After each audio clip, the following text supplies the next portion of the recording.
Hello বন্ধুরা, আজকে একটি কাজ নিয়ে এসেছি। ভিভোর একটি মোবাইল। দেখুন, ফোনটা শুধু অন হচ্ছে আর অফ হচ্ছে। তো এটাকে চার্জিংয়ে বসানোর পরে অল্প সময়ের জন্য দেখবেন, আপনাদেরকে দেখাবো। চার্জিংয়ে বসানোর পরে অল্প সময়ের জন্য অন হয়। দেখুন, অন হয়েছে, সব ঠিক আছে। হ্যাঁ, একদম প্রপার কাজ করে। এখন ভোল্টেজে উঠাচ্ছে, দেখুন 6 পোর্ট চার্জারের মধ্যে। কিন্তু এটা দেখুন, যে চার্জ থেকে আনপ্লাগ করেছি, কারণ অল্প সময় টিপানির সাথে সাথেই মোবাইলটা অফ হয়ে যায়। এই দেখুন, অফ হয়ে গেছে। তো এটা এটাই সমস্যা। 5 মিনিট মোবাইলটাকে টিপানো যায় না চার্জিং ছাড়া।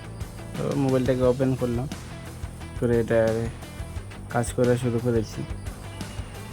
তো অনেক সময় এটা রিবোলিং থেকে হয়। তো রিবোলিংয়ের কস্ট অনেকই যায়, প্রায় 2500-3000 টাকা এটার কস্ট চলে যায় যদি রিবোলিং হয়। এটার মধ্যে একটি ট্রিক আছে। এটার মধ্যে একটি ব্যাটারির মধ্যে একটি ছোটো, মনে করেন এটা ক্যাপাসিটারই বলতে পারি,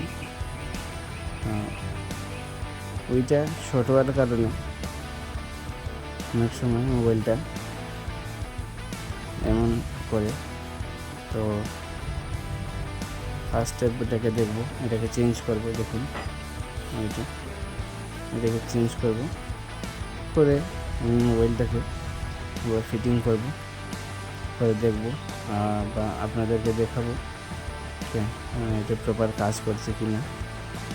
তার সাথে থাকুন। দেখুন, এটাকে রিমুভ করেছি। এখন নতুন একটা মধ্যে বসাবো। বসিয়ে আগে ক্লিন করতে হয় জায়গাটাকে ভালোভাবে। ক্লিন করে নতুন একটা বসিয়ে তারপরে এটাকে ফিটিং করা শুরু করেছি। ফিটিং করব, করে এটাকে টেস্ট করব মোবাইলটা অন হয়ে চার্জিং ছাড়া অন হচ্ছে কি না আর প্রপার কাজ করছে কি না। আগে তো চার্জিং ছাড়া অনই হচ্ছিল না, চার্জার লাগানোর সাথে সাথে অন হচ্ছিল। এখন দেখব চার্জ হচ্ছে কি না বা মোবাইল অন হচ্ছে কি না।